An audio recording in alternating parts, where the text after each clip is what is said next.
नमस्कार बच्चों, मैं विनय दुबे मैथ्स एंड जी के ऑनलाइन क्लास में आपका स्वागत है। जैसा कि आपको पता है मेरा पढ़ाने का पैटर्न, मैं सारी चीज़ें पहले नोट डाउन करके रखता हूँ, फिर उसको एक्सप्लेन कर देता हूँ। तो आज मैथ के टॉपिक में मेरा टॉपिक है अलजेब्रिक एक्सप्रेशन, बीजीय व्यंजक। हिंदी में क्या बोलते हैं? बीजीय व्यंजक। तो अलजेब्रिक एक्सप्रेशन है क्या, इसमें कौन कौन सी चीज़ें यूज होती हैं? ये 6 क्लास से शुरू होता है। 6 क्लास 7, 8, 9 है, 10th हर क्लास में जरूरत होती है। इसी अलजेब्रिक एक्सप्रेशन से बनता है पॉलिनोमियल। तो पॉलिनोमियल आज तो नहीं, आज मैं आपको अलजेब्रिक एक्सप्रेशन बताऊंगा, उसमें छोटे छोटे चीजें क्या यूज होती हैं उसको बताता हूँ। चलिए आज समझते हैं अलजेब्रिक एक्सप्रेशन है क्या, इसमें कौन कौन से टॉपिक यूज होते हैं। तो सबसे पहले अलजेब्रिक एक्सप्रेशन जानने के लिए आपको वेरिएबल जानने की जरूरत है। फिर वेरिएबल को हिंदी में बोलते हैं चर। फिर उसके बाद कांस्टेंट क्या है, कांस्टेंट को हिंदी में बोलते हैं अचर। फिर अलजेब्रिक ऑपरेटर क्या है, अलजेब्रिक ऑपरेटर को बोलते हैं ये अलजेब्रिक ऑपरेटर। फिर टर्म यानी पद बोलते हैं हिंदी में। और कोफिशिएंट, कोफिशिएंट यानी गुणांक, हिंदी में क्या बोलते हैं? गुणांक। तो इतनी सारी चीजें आप अलजेब्रिक एक्सप्रेशन में जानने का प्रयास करेंगे। तो देखिए अलजेब्रिक एक्सप्रेशन यानी बीजीय व्यंजक जैसे ही चैप्टर ओपन करते हैं ये सारी चीजें बनती हैं, इन्हीं सब को मिला करके बनता है अलजेब्रिक एक्सप्रेशन यानी बीजीय व्यंजक। तो चलिए सबसे पहले समझते हैं वेरिएबल क्या है। चर। तो चर में देखिए वेरियस वैल्यू, ये वैल्यू बदलती रहती है, वेरियस वैल्यू, चेंजेबल वैल्यू। ऐसा कोई वैल्यू आप लिखे जिसकी वैल्यू बदलती रहे। फॉर एग्जांपल के लिए जैसे मान लीजिए मैंने लिखा एक्स, एक्स का मान कभी 2 आता है, कभी 4, कभी 5, बदलता रहता है। या फिर एक्स प्लस वाई, वाई भी हो सकता है 2। देखिए यहाँ भी एक्स और यहाँ भी वाई, यानी ये वेरिएबल है, इसमें कांस्टेंट नहीं है। 2x, देखिए 2 लगा है फिर भी x है ना यहाँ पे, तो ये वेरिएबल ही है। यहाँ पे वेरिएबल, तो ये सारे एग्जांपल जो दिए हैं वेरिएबल के दिए हैं। यानी इसमें आप ऐसा समझिए कि x रहेगा, x by z, a b c d का कोई भी लेटर आप लीजिए बट स्मॉल लेटर में, ए बी सी, ये सब के सब आपके क्या है? वेरिएबल। तो वेरिएबल आपको समझ में आया? ए बी सी डी का कोई भी लेटर लीजिए लेकिन स्मॉल लेटर में, इनको हम मानते हैं सब वेरिएबल। तो सामान्यतः एक्स का यूज किया जाता है, ज्यादातर वेरिएबल में हम एक्स का यूज करते हैं, दूसरे नंबर में वाई, तीसरे नंबर में जेड, ऐसा कोई निश्चित नहीं है पर हम यूज करते हैं। वेरिएबल की बात हो गई। आप जहां कहीं भी आपको एक्स वाई जेड या एक्स दिखता है तो बोलेंगे ये वेरिएबल है, ठीक है। अब चलिए अचर पद यानी कांस्टेंट में देखते हैं। कांस्टेंट यानी फिक्स्ड न्यूमेरिकल वैल्यू, ऐसा कोई वैल्यू जो फिक्स हो, उसकी मान बदलता नहीं, चाहे मैं लिखूं चाहे आप लिखो कोई दूसरा लिखे, वो मान फिक्स रहे। मान लीजिए 5 लिखने के लिए बोला जाता है, मैं लिखा तो 5 लिखूंगा, आप भी लिखोगे तो 5, कोई दूसरा भी लिखेगा तो 5 ही लिखेगा, ये मान नहीं बदलता है। तो ऐसा कोई भी नंबर लीजिए, रूट में लीजिए, पाई लीजिए, ऐसा कोई भी नंबर आप लीजिए, 100 लीजिए, कुछ भी नंबर लो, न्यूमेरिकल वैल्यू लो, तो न्यूमेरिकल क्या कहलाती है? कांस्टेंट। वेरिएबल में एक्स वाई आता है, कांस्टेंट में नंबर आते हैं, रूट में, माइनस में, प्लस में, कुछ भी हो सकता है, माइनस भी हो सकता है, अपॉन में भी हो सकता है, रियल नंबर कुछ भी, वास्तविक संख्या लीजिए। तो ये रही आपको वेरिएबल और चर की कहानी, ठीक है ना। चर और अचर यानी वेरिएबल और कांस्टेंट। अब आते हैं अलजेब्रिक ऑपरेटर। अलजेब्रिक ऑपरेटर में क्या होता है? Plus, minus, into, divide. जब ये तीनों का यूज करके हम अलजेब्रिक एक्सप्रेशन बनाते हैं, तो आप डिफिनीशन क्या बना सकते हो? देखिए अलजेब्रिक एक्सप्रेशन कैसे बनता है, वेरिएबल एंड कांस्टेंट का कॉम्बिनेशन है। तो इसकी डिफिनीशन लिखेंगे, the combination of variable and constant with algebraic operator is called algebraic expression. मतलब चर और अचर का संयोजन, बीच में क्या आना चाहिए? हमारे अलजेब्रिक ऑपरेटर। तो इससे क्या बनता है? बीजीय व्यंजक है। तो डिफिनीशन क्या बन रही है? The combination of variable and constant with algebraic operator is called algebraic expression. ये आपकी डिफिनीशन है, डिफिनीशन बुक में दी हुई है, उसे आप आसानी से समझ सकते हैं। तो ये अलजेब्रिक ऑपरेटर का यूज है। जैसे मान लीजिए कैसे मैं ये वेरिएबल यहाँ से लिया, ठीक है, चर मैंने यहाँ से 5 लिया, बीच में ऑपरेटर क्या लगाया? प्लस। तो ये हमारा बन गया अलजेब्रिक ऑपरेटर से, ये हमारा अलजेब्रिक एक्सप्रेशन बन गया। कोई दूसरा वेरिएबल लीजिए बाय, कोई दूसरा ऑपरेटर लीजिए, ऑपरेटर मान लीजिए मैं माइनस ले लिया, तो दूसरा कांस्टेंट लीजिए चर, तो लीजिए मैं 10 ले लिया, ये बन गया आपका अलजेब्रिक एक्सप्रेशन। तो वेरिएबल और कांस्टेंट का कॉम्बिनेशन विथ अलजेब्रिक ऑपरेटर ये कहलाता है क्या, अलजेब्रिक एक्सप्रेशन। ये दूसरा बन गया। तीसरा मान लीजिए मैं कोई दूसरा वेरिएबल लेता हूँ, जेड लिया इनटू बीच में लगाया, और अलजेब्रिक ऑपरेटर मैं मान लो 2 ले लिया, 3 ले लिया, तो ये बन गया 3z। अब कोई दूसरा नेक्स्ट ऑपरेटर मान लो मैं सी ले लेता हूँ, ए ले लिया, ए को डिवाइड कर दिया 2 से, तो ये हमारा बन गया नेक्स्ट। ये सब अलजेब्रिक ऑपरेटर, अलजेब्रिक एक्सप्रेशन है।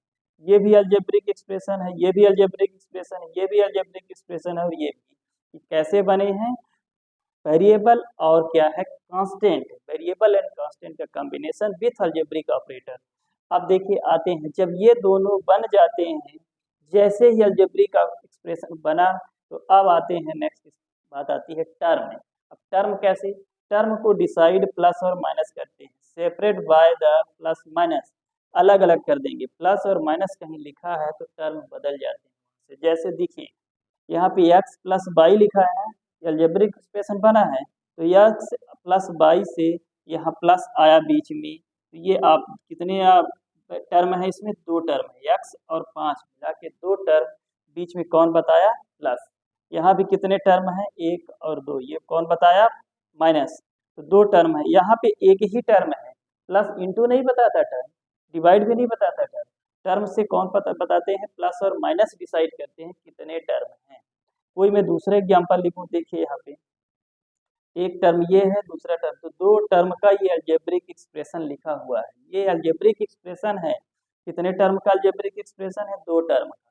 तो टर्म डिसाइड, जैसे मान लीजिए यहाँ पे मैं ये दिख रहा है आपको, यहाँ देखिए, इसमें अगर मैं पूछूं कि कितने टर्म का अलजेब्रिक एक्सप्रेशन है, तो आप बताएंगे, माइनस लगा है यहाँ पे, ये एक टर्म हुआ, यहाँ पे ये दूसरा टर्म हुआ, प्लस लगा है, फिर यहाँ पे प्लस लगा है, तीसरा टर्म हुआ, और ये चौथा टर्म, यानी यहाँ पे टोटल 4 टर्म। तो टर्म आपको समझ में आया। इसकी बात करूँ तो 1 2, यहाँ पे सिर्फ 2 टर्म है, तो टर्म आपको डिसाइड हुआ। अब टर्म में थोड़ा सा और डीप में जाने का प्रयास करते हैं। मैं बात करता हूँ इसकी कि लाइक टर्म और अनलाइक टर्म क्या है। टर्म में और अंदर गया तो जाना, लाइक टर्म भी होते हैं और अनलाइक टर्म भी होते हैं। ध्यान से सुनिए, लाइक टर्म क्या होता है, जिसकी वेरिएबल सेम हो और पावर भी सेम। ध्यान से सुनिए, वेरिएबल भी सेम हो और पावर भी सेम हो, उसे बोलते हैं लाइक टर्म। तो जैसे मान लीजिए यहाँ पे क्या लिखा है, x की पावर 2, यहाँ लिखा है x की पावर 2, तो दोनों वेरिएबल क्या है, सेम है, दोनों जगह x है, और पावर भी कितनी है, 2 है। तो जब वेरिएबल यानी चर और घात यानी पावर दोनों समान होती हैं, तो लाइक टर्म होता है। कोफिशिएंट, ये कोफिशिएंट है, आगे बात करता हूँ इसमें करूँगा। तो कोफिशिएंट से मतलब नहीं है, आप देखिए x और यहाँ x दोनों सेम है, पावर भी सेम है, तो ये लाइक टर्म है। तो ध्यान रखिएगा, लाइक टर्म पहचानने के लिए वेरिएबल यानी चर समान होने चाहिए और पावर यानी घात भी समान होनी चाहिए, तब कहते हैं लाइक टर्म। जैसे दूसरा देखिए, इसमें वेरिएबल x है, इसमें वेरिएबल x है, घात 1 है, इसकी घात 1 है, पावर 1 1 है, तो दोनों क्या आ जाएंगे, दोनों का देखिए लाइक टर्म है। यहाँ से देखिए x की पावर 100 है, 3 x की पावर 100 है, दोनों में वेरिएबल भी सेम है, पावर भी सेम है, तो ये भी लाइक टर्म है। तो लाइक टर्म आपको समझ में। अब अनलाइक टर्म देख लेते हैं। अनलाइक टर्म देखिए, जैसे x की पावर 1 है, यहाँ x की पावर 2 है, तो ये वेरिएबल तो सेम है, लेकिन क्या पावर भी सेम है, पावर नहीं सेम है, तो ये अनलाइक टर्म कहलाता है। क्या कहलाता है, अनलाइक टर्म। दूसरा देखिए, x की पावर 3 है और x की पावर 2 है, इसकी घात 2, इसकी घात 3 और 2, तो अलग अलग है, घात अलग है, पावर सेम है, तो क्या हुआ, घात अलग है ना, इसलिए अनलाइक टर्म हुआ। तो अब आपको लाइक टर्म और अनलाइक टर्म भी समझ में आया, टर्म कैसे बनता है ये भी समझ में आया। अब आते हैं लास्ट अपना टॉपिक है कोफिशिएंट।